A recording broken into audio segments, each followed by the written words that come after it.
What's up guys, and welcome back to another episode of the Homegrown Career Mode. This is episode number 15, and we start today's episode off with a game against Arsenal here, coming on the back of our defeat in midweek away at the King Power Stadium against Leicester City in what was our first defeat of 2019. And of course, Southampton's run of form, well documented, just 2 defeats in 17 games, an absolutely incredible achievement considering how we started the season off. But that defeat to Leicester, I was thinking, right, we've got about 12 games to go in the season now. We've got to make sure we don't let this become a regular occurrence. If we're to have any chance of making Europa League for next season, we've got to put that game behind us, have it as a one-off, and get back to winning ways here. Because a very difficult game against Arsenal, because right now they're in 5th place and they are still in a hunt for a top 4 place. But if we are to make the Europa League, today's episode is going to be a big one. Arsenal and Spurs, 5th and 6th place, and our third game today is going to be Fulham as well. So it's a London calling episode, and it was going to be a crucial one on the back of that defeat away at the King Power Stadium. And the first chance is forward to guys as well. Henrik Mkhitaryan was sent forward, but his shot went wide in the post and behind for a goal kick. The Armenian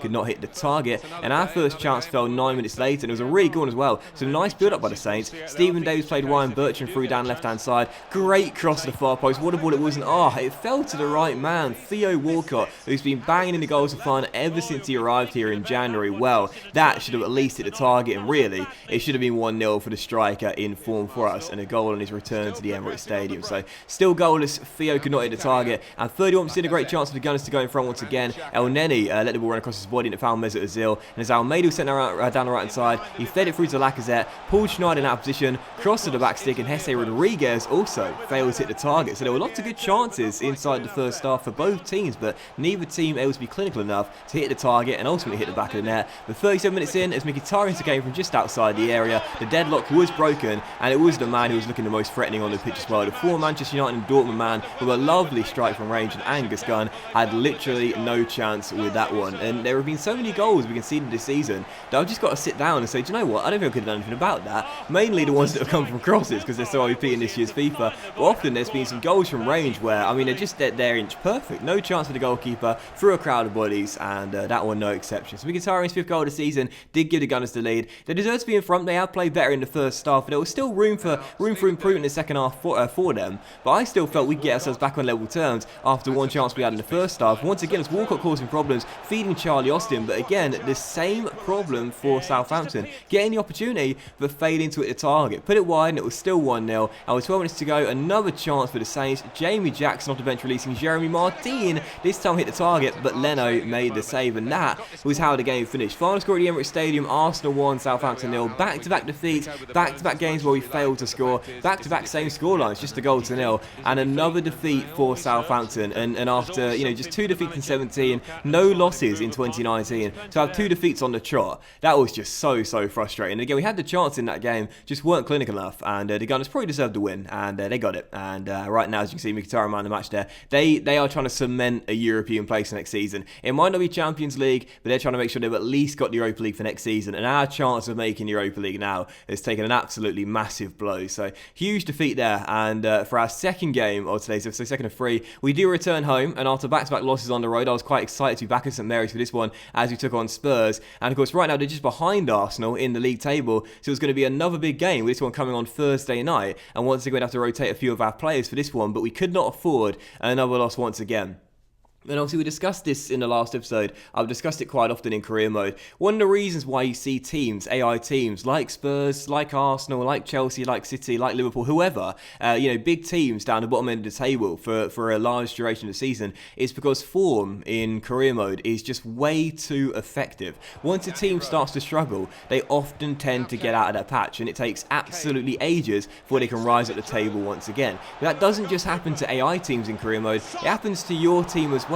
In the run where we had 2 defeats in 17 games, we were playing such beautiful football, lovely passing moves, scoring goals for fun, and shutting the door on our opponents as if it was easy as pie. Easy as pie? As if it was just the easiest thing in the world to do. But in this run now, I'm finding it almost impossible to play against the AI. Christian Eriksen makes it 1-0 here as Dane rifles one in from range, and again, I really think that this is one thing that EA need to work on. When a team starts to go into bad form, of course, I said this before, they are going to struggle to play well. well and to play to their maximum effectiveness, but it seems to go on for way too long, man. And again, it's the reason why you often see teams like Liverpool, like Arsenal, like Chelsea, down the bottom end of the table so often in a career mode season, because once that team goes into bad form, they just can't seem to get out of it. And again, it affects your team as well. You can't seem to play the same level of football that you could do when you're in good form. And 31 minutes in, we did get back on level terms here. It was a nice build-up, and I said this before, we have been playing some really good football this season. James Ward-Prowse, captain for the day, sent forward, and our number 16 there with a lovely strike past Lloris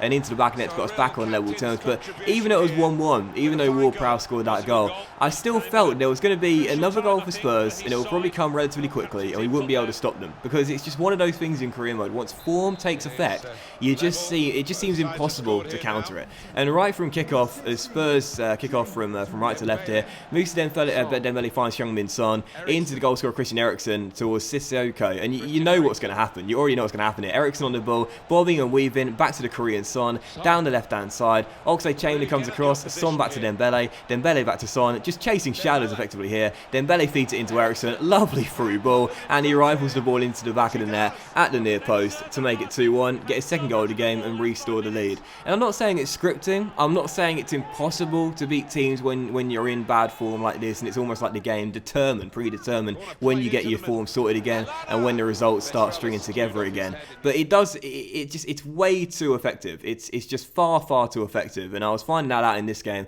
Just could not get the ball off Spurs for the most part. When I did, couldn't create any chances. When I did, couldn't take them all, but whenever Spurs got a chance, they were finding it just way too easy. Eriksen almost got his hat-trick there with 12 minutes to go, putting that shot wide of the post behind for a goal kick, but that was how the game finished. Final score, Southampton 1, Spurs 2, and Ward-Prowse's goal counts for nothing as Eriksen's brace sinks the Saints. So 2 defeats in 17, no defeats in 2019, now 3 losses on the trot for Southampton, and I was just getting so frustrated at this point. I was so angry. Honestly, guys, I was going, oh, this is really annoying. I was that angry. But anyway, I was frustrated, and you know, it was just annoying really, because I knew that I couldn't really do anything to get it sorted. But either way, we have a scouting update after that, and an academy update as well, and you can see how the boys are getting on. You know, some people ask me, you know, what sort of style of videos I prefer making. The ones where I'm really casual like this and really laid back, or like my club and country episodes, for example, where I feel the need to be a lot more sort of over enthusiastic, if you will. You know, honestly, I find this one's more natural to do, because anyone that knows me in real life knows I'm an incredibly calm person. Nothing really makes me angry or anything like that.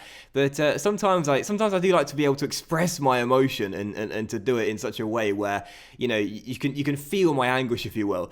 But the truth is, like, during this run, I was just thinking it's just so frustrating, because again, there's very little I can do about it. I just knew this was going to happen. I said in the last episode, I knew this was right round the corner, and it's coming at the worst possible time. 2 massive games against the teams right now in the Europa League spots, and we lose back to back. Absolutely gutting. But you saw a couple of players get put into our academy there, and an academy update as well. And also, you see our last 8 tie as well. A couple of tasty affairs there, as we've been drawn against Arsenal in the quarterfinals of the FA Cup, which you'll see in the next episode. And after our defeats at the Emirates Stadium, I think our run is probably going to end there. I'd love it if we could get to Wembley this season. I'd love it if we could have at least an FA Cup semi-final appearance, but I don't think it's going to happen. I think Arsenal will probably beat us there, even though we will be at St Mary's. But for the third and final game of today's episode, we did indeed take on Fulham, remaining at St Mary's, and as you can see, once again decided to rotate the team a little bit. Kept Angus Gunn in goal, because I didn't think he was at fault for any of the goals conceded in these 3 games, but either way, Gunn will remain in goal, but we made a couple of changes to our lineup regardless. And of course, taking on the team I'll be doing my main career mode with this season, Fulham, and that will be starting in a few weeks' time in early to mid-November.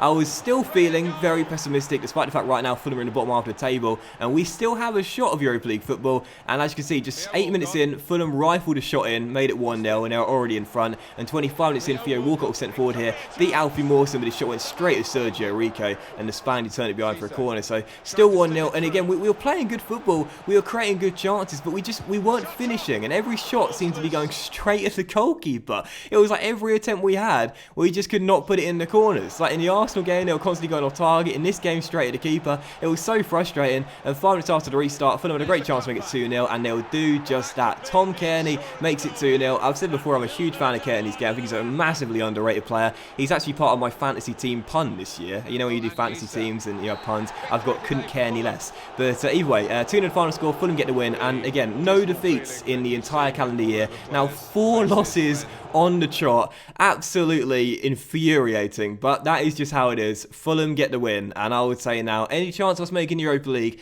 it's still possible with 9 games to go. There's still a chance. We're 7 points behind Spurs. I think it's very, very unlikely now. But that will end today's episode of the Homegrown Career Mode guys. So thanks for watching. Have an awesome Friday night. Much love to you, and I'll see you for the next episode very soon. Bye-bye.